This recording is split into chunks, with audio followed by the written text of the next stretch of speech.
Do you have a friend who instantly becomes best friends with everyone?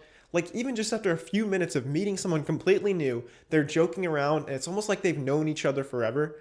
Well, that friend may be doing this trick, or maybe not, but at the very least, this trick will help you get closer to being like that friend. Okay, so most people, when they have a conversation, they want to get from point A to point B. We'll say point B is somewhere over here, right? So they want to get somewhere over here, but they don't really know where. They don't have it in their mind. But this is how the thoughts in a lot of people's minds go when they're starting a conversation with someone new. They're just like, oh, what if they don't like me? What if they hate my shirt? What if they think my nose is too big? What if they hate me? So it's like, it's all of these things, all of these self-doubt thoughts, right? So all of these things are going on in their mind while they're trying to have a conversation.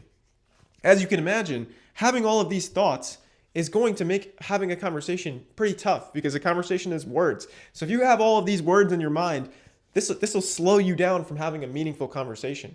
What you want to do is have a very clear point B, so you know where the conversation is going. You know what you kind of like want out of the conversation. And it's not like, I'm not saying to do this in a way that's manipulative. I'm saying to do this in a way that's like friendly. So what you want is like connecting with the person, right? You want to be like good friends with the person that you're talking to. And this works for networking. It works for like friendship opportunities, dating opportunities. What you want is like, you want to connect with them. You want to have like some sort of like emotional connection. So you want them to like laugh at your jokes or like exchange contact info, whatever it is, right? So instead of focusing on these thoughts, which we can't really control, you can't stop the thoughts entirely, right?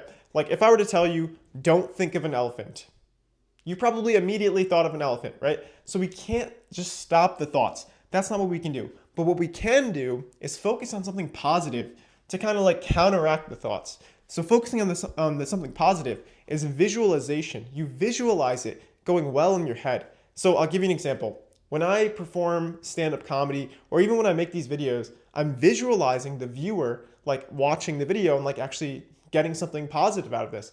Because a lot of communication is nonverbal. Actually, 80% of communication is nonverbal. So if you want your best chance of your nonverbals coming across as effective, then you have to visualize it going well. Because you're focusing too much on the words. You're focusing too much on the thoughts. But if you can actually visualize it going well, then your body will start to open up. You know, your body language will start to open up, which is a big part of communication, right?